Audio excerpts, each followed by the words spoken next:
Magandang araw, ako si Forty Iriman at ngayon araw ay ating tatalakayin ang dalawang magagandang anyong ng lupa at tubig mula sa Pilipinas.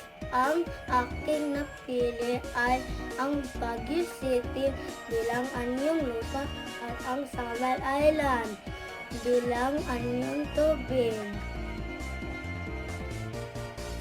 Ang Baguio City ay isang kilalang anyong lupa sa Pilipinas na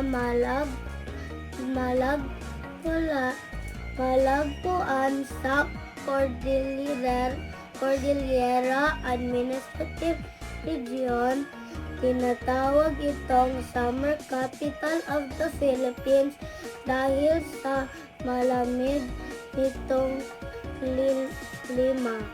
Ang lungsod ay napapalibutan ng mataas na bundok at saganang pine trees, kaya't tinagurian din itong City of Pines.